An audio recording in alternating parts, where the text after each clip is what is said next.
And oftentimes people say, well, can't you move somewhere else? Well, zoos are full. They don't want any of our bears. They have their own, and they're usually part of breeding programs. And, the hotel's full. And also, it won't solve the problem. People do things to habituate a bear. We come, we trap it. That bear has to spend the rest of its life in captivity, sometimes as much as 30 years. And that bear's got to be cared and fed for that whole time. That's not cheap. And there's very few people willing to do that. We do get requests. Sometimes people say, oh, well, I can take it, and they have marginal facilities at best. They just really don't have the wherewithal to take care of a bear. Usually the news cameras are rolling and someone says, oh, well, I have a facility, I could have taken the bear. No, we know every facility. There's only one facility in the state that can, quote, rehab orphan cubs, and their capacity is for 6. And then there's another one in Arizona, just outside of Phoenix. So, and they have limited capacity as well. So if you have a, quote, orphan bear cub, a legitimate orphan bear cub, it's very rarely we have the opportunity to place it. Okay, this cub I had 2 years ago.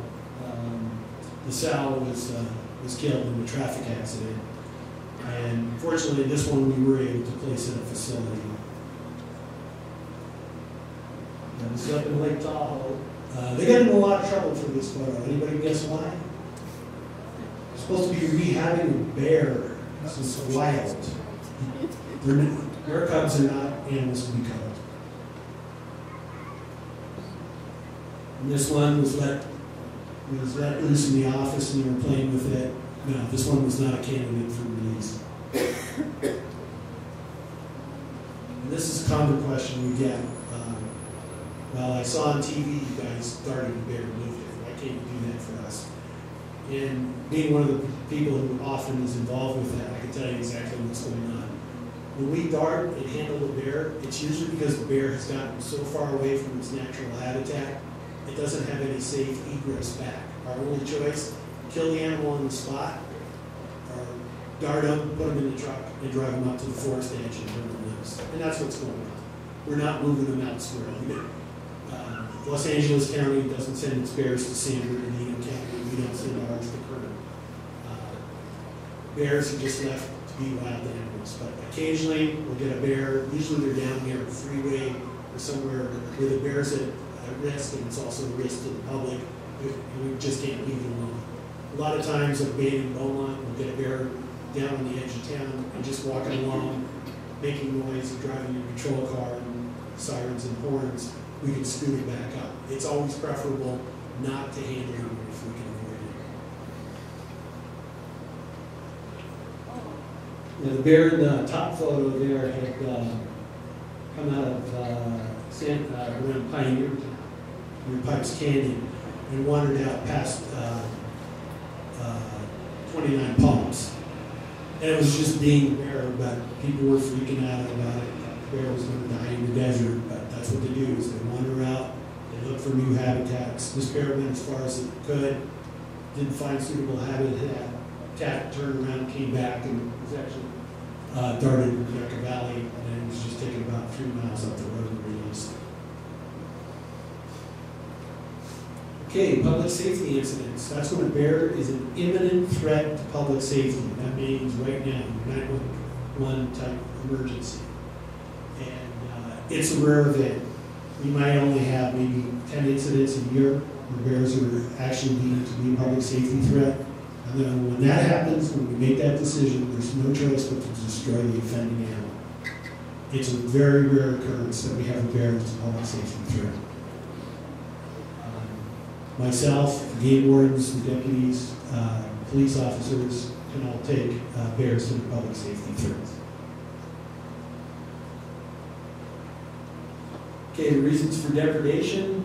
I got a more recent update, but didn't really change the results. Property is number one. It's usually property damage, breaking into buildings, cars. And then livestock and agriculture and beehives. Okay, so what do you do if you encounter a bear? Enjoy it. It's a wild animal. It's great. We saw it. Just don't ever do anything to encourage it. Always give bear an out, a place to get away. If you see one and you don't want to be around it, just back away slowly.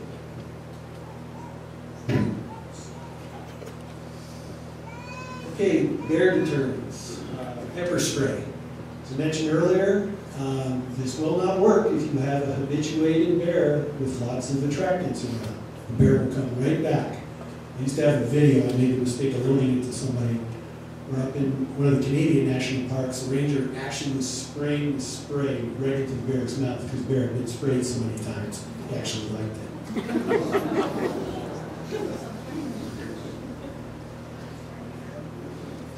And information, that's why I'm here. I just want to let everybody know that you can coexist with bears. We have lots of communities that do. And I've repeated it over and over. Just make sure you're not feeding them.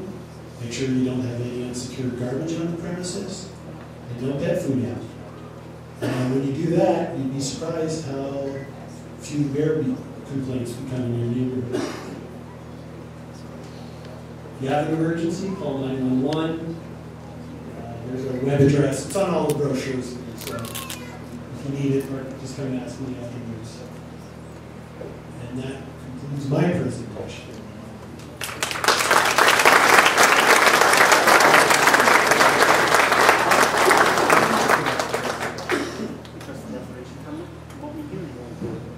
Go ahead.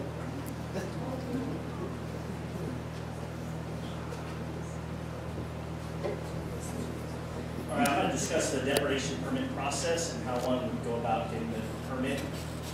Depredation permit is actually voluntary to the person that actually has a verified loss.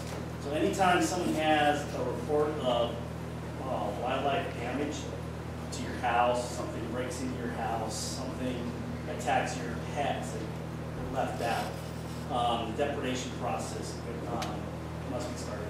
One of the things that depredation permits have to be obtained, or either during or after the fact, is that for bears, mountain lions, deer, and I think beaver, and there's other gray squirrels, these specific animals have to have a depredation permit, either to show that the damage was done to their property. So that means the warden's going to come out and investigate.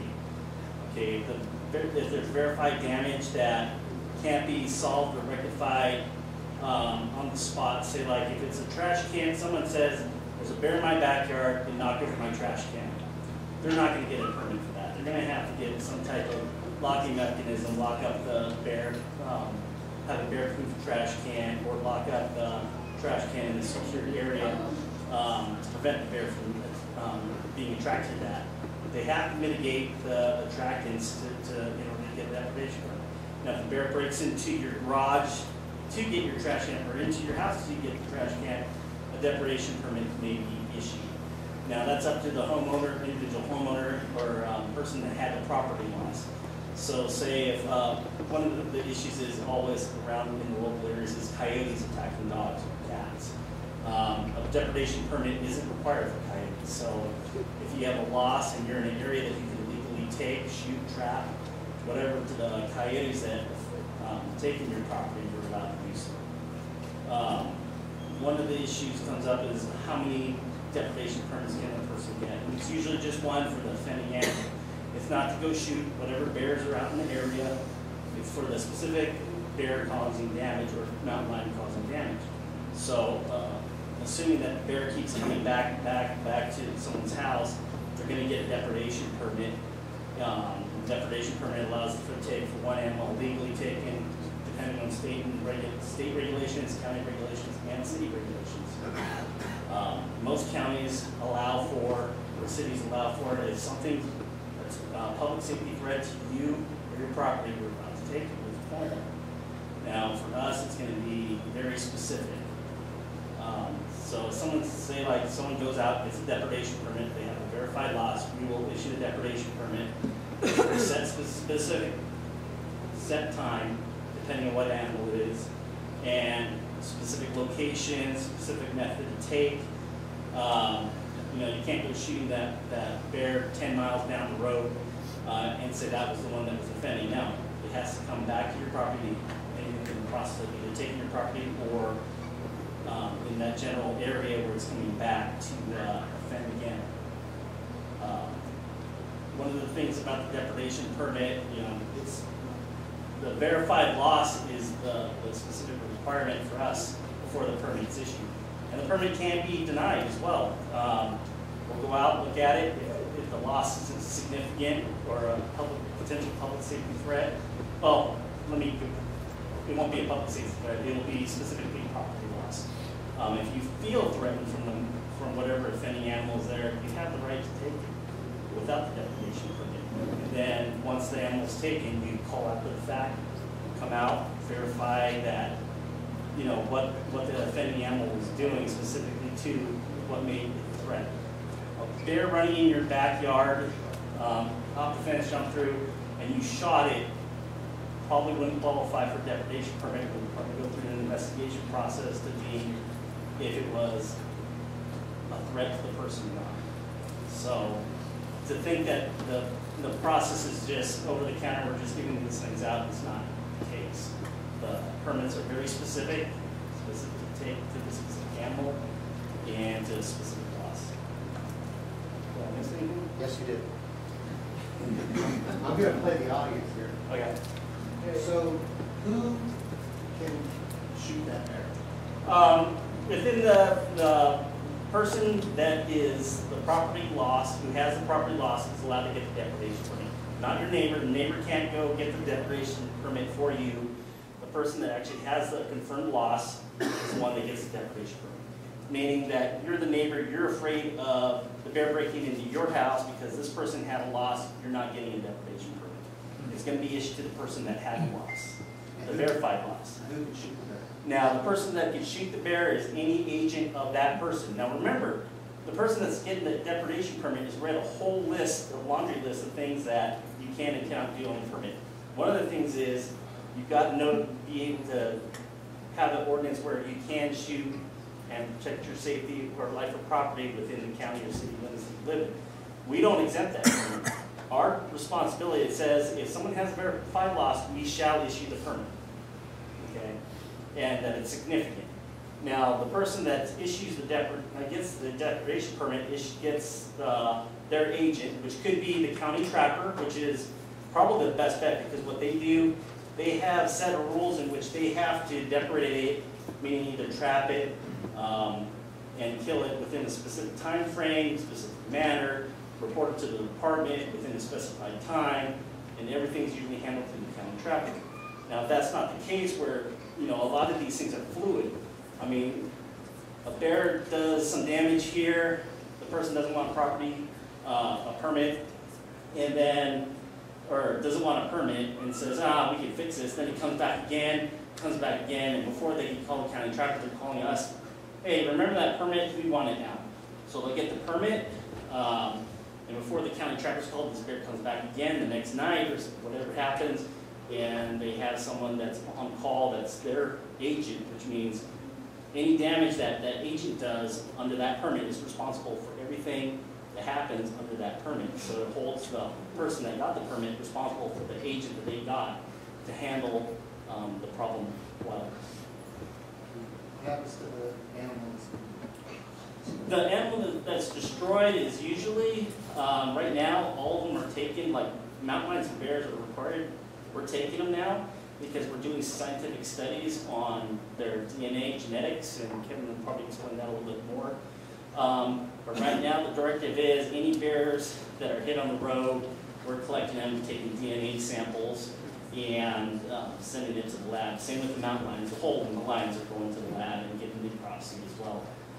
Unfortunately, on depredation issues, especially with the use of a firearm or any type of firearm, basically, the use of the bear is, most of the time, they're not used, unfortunately. If some type of nonprofit that needs a bear hide for a nature center or something wants one, we'll donate it, but the meat cannot be used because of leg issues and how it was taking the preservation of how long the bear was out in the field before we collected it. So how long is it usually before it gets collected? It all depends on how many wardens are out here. Right now, you're looking in Riverside, San Bernardino County, a total of 6 wardens and a supervisor in both counties, in the western side. So I mean, we have some further out in the desert, but for the inland area, we have a warden in Barstow, we have a warden in Yucaipa, we have a warden in Beaumont, we have a warden in Temecula, a warden in Hemet, and what am I missing? I'm missing one. Big Bear. We have a warden in Big Bear. And a supervisor in Hemet. So that's the extent of our response. I mean, that's covering 24 hours a day, 7 days a week, vacations and all. So at any one time, usually we only have 3 wardens working per day, depending on if there's a vacation. And that's covering 24/7. So what you said was, if somebody's issued a depredation permit, that permit holder is responsible for everything that happens. And as far as vetting goes of that individual, can they shoot, can they own a firearm, there's a whole list of things on that depredation permit that when that's issued to that person, they understand what those policies are, and that's where that's met. It's not like they have to go to a shooting class to deprive the bearer of his life. No, we would prefer that the person has firearm handling experience, and usually some type of hunter or marksman, where you want someone that knows how to kill an animal humanely and quickly. We don't want people shooting them with 22, which is actually a violation of the permit process for something like that. Because the 22 is just going to wound the bear, wound the animal that's out there. It's going to run off and die somewhere else, or become injured and angry and aggressive towards people now, because it's not even going to get away as fast as it is. People are going to run across it, and it's not going to run as fast, so it's going to attack versus be able to escape. Do you have any idea approximately how many depredation permits are actually filled? Throughout the state, throughout the state, actually, we just recently had a spike. About 150 were filled last year. It's been running anywhere from about 200 to 300 permits are issued a year. Bears, we've had it as high as 500. Here in San Bernardino County, we usually only have about a dozen or so a year that are issued. It doesn't last. I thought it was, I looked at the. Well, it doesn't by me. Yeah. It doesn't count the ones you guys do. I didn't mean to. No, that's. Rick, you want to address some laws?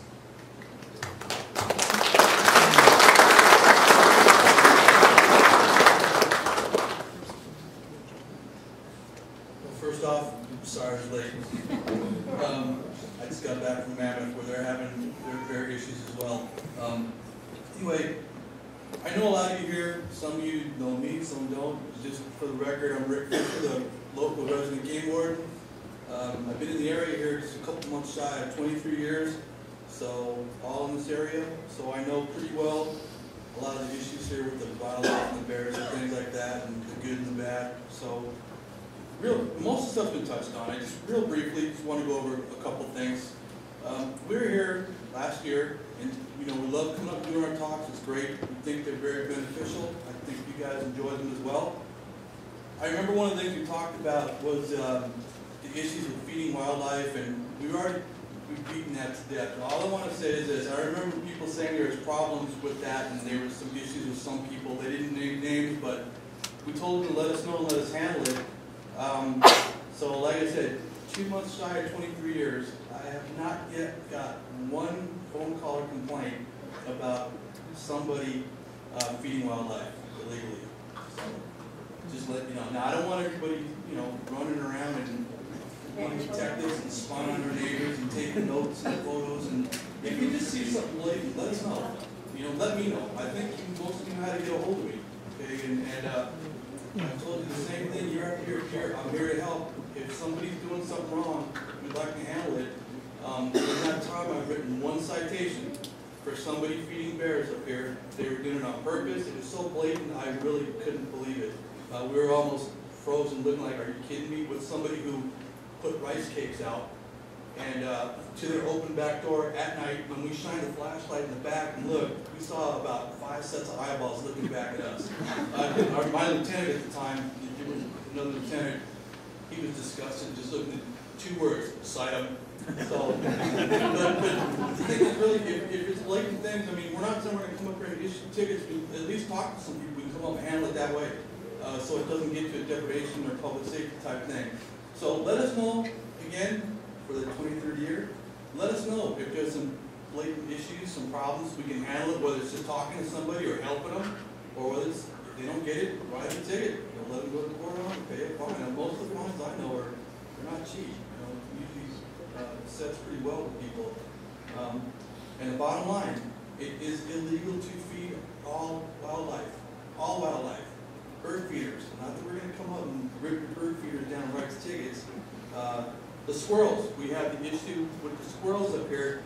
If you've lived here for any amount of years, you remember you almost couldn't drive up and down the street without running over a squirrel. I mean, or dodging one. Now, when's the last time you saw, I'm talking about gray squirrels, that problem came from the feeding of them. The study was by Davis, right? Yeah. And it was because of I guess it was the mites that caused the issue. They're all in close proximity, they're spreading diseases among each other, and that's what happened, it wiped them out. So, that's one reason not to do it, and the other is because of what we see is happening. So, everybody help each other out up here. I'm not gonna lie to you, I know how to look on social media, and I know how to read online newspapers, and I'll tell you the truth, I was pretty disappointed with the stuff I saw. You guys gotta do a little better than that. Let us help you, let us do the right stuff, help your neighbors, and nobody wants to see the bear dead. When I read it, you guys know it, when you see the culvert traps coming up, everybody knows what it is. Nobody likes it. So, everybody work together, let us know. You want to talk to Kevin, talk to me. You want to talk to the lieutenant, he's very approachable as well, and we'll try to help you out. Pretty much it. As a matter of fact, Paul knows he knows all the laws too. He knows ours as well as his. He can help you out if you feel more comfortable talking to him as well. But it's just kind of painful for everybody to see dead bears getting cut off. So let us be here to help you, and if help means talk to somebody, great. If it means silent, we'll do that too. Just whatever it is. All right. Real quick, I'm going to pass out my card. It has a 24-hour dispatch number on it. So if you have a bear problem late at night, you can give that number a call. There's an office line that goes to me. Don't use that if you need a quick emergency response. Most of the wardens are about 45 to an hour away minimally. So if it's an emergency, call the sheriffs. If you need to, have them call us if it's a wildlife-related issue. Our 24-hour number dispatch is on here, and if you want to call me on general calls, that's fine. But I'll pass them around, and you need to make a call when you. Go ahead. I'm going to play the crowd and ask questions. What do you want to answer? First off, I want to thank the community. You guys come out for a meeting like this, just absolutely outstanding. And if you haven't done so before you leave, let's thank the pastor. Thank you for opening your house.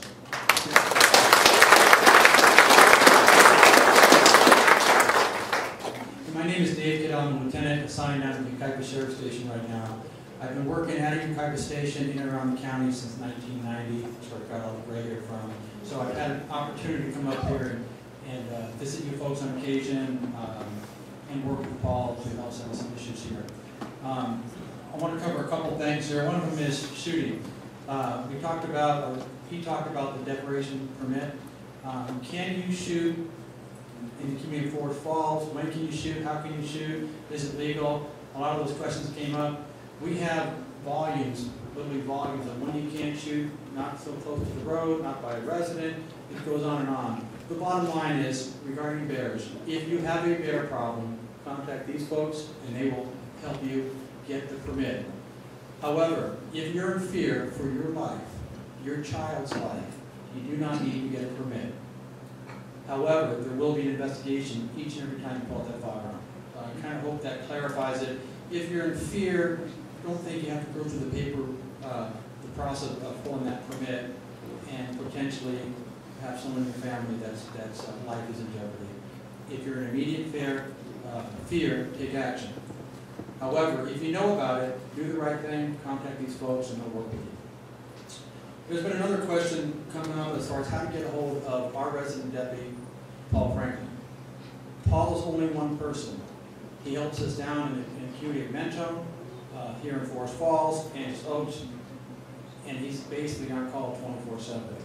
If you call our dispatch, and I'll give you that number, and they say Paul is not working, if you need Paul, they will get a hold of him. If it's not an issue that Paul needs to address, we have deputies on call that will come up here, and Paul gets those few hours of sleep that we give him per night. So if you call and they say, we don't have a deputy on duty, that's incorrect. We have a deputy on duty 24/7. However, if you're asking for Paul Franklin, he needs to sleep too. He doesn't work 24/7. So if you need to get a hold of a deputy sheriff and Paul is not working, you can call the number I'm about to give you.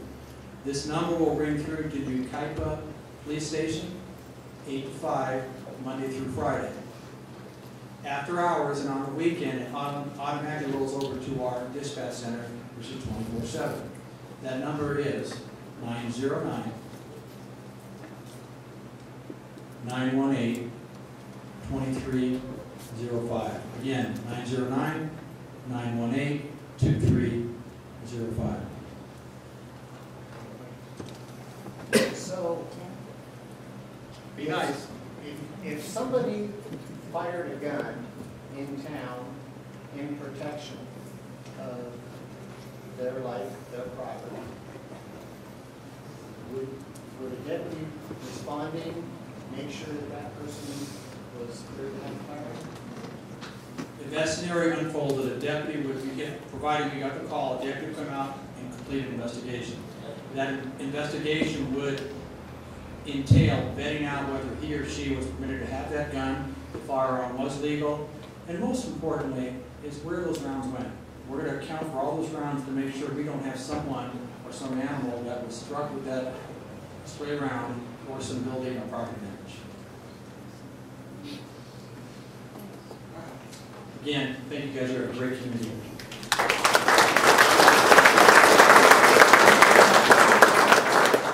My cheat sheet is simply the laws as they apply to the state of California and San Bernardino County in regards to animal feeding and so forth. So I just kind of wanted to give you some of this verbiage and so you understand it. One is food left outside for certain mammalian predators.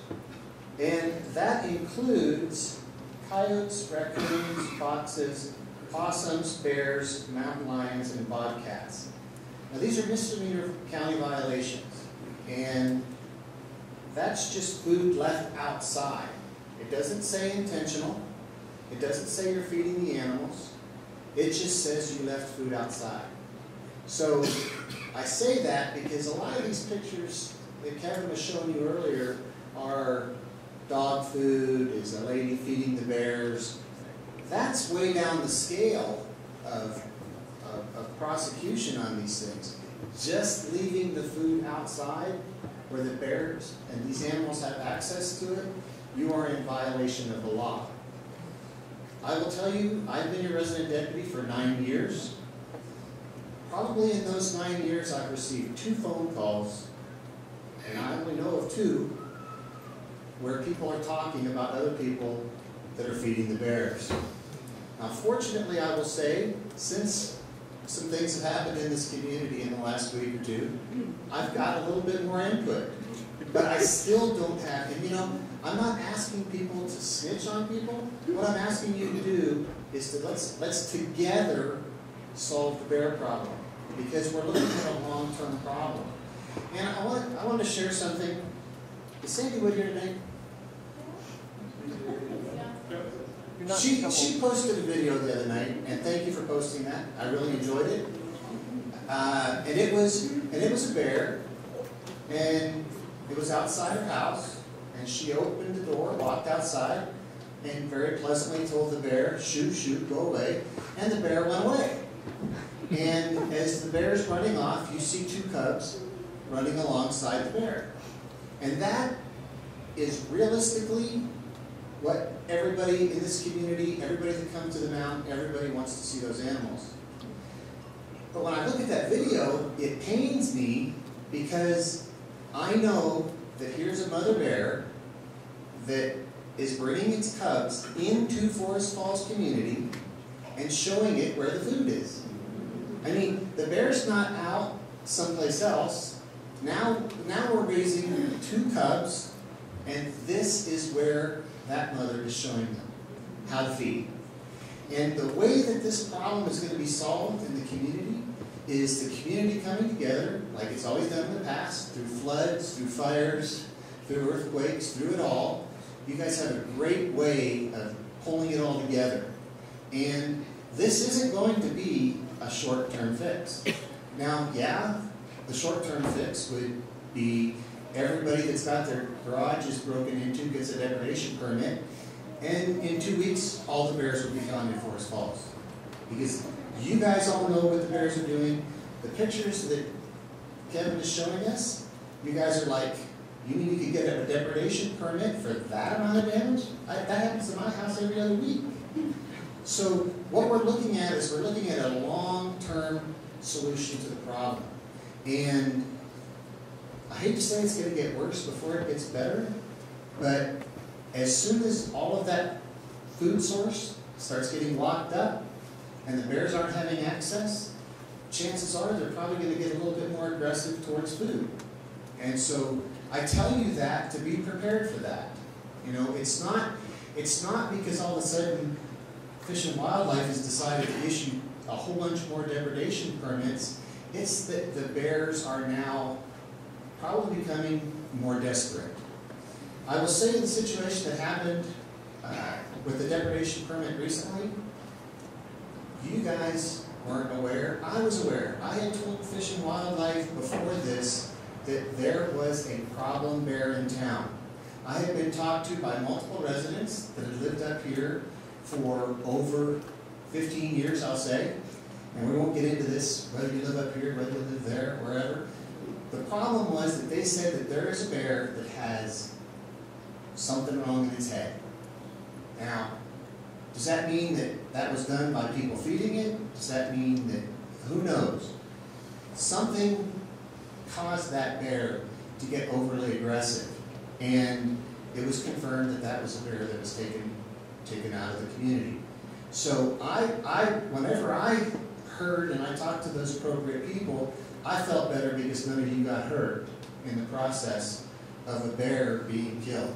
And I know that pains a lot of people that happened, but law enforcement, Fish and Wildlife, we're here for your protection. And we hope that we can cohabitate with the bears in that process. So I wanted to give you that little bit of background.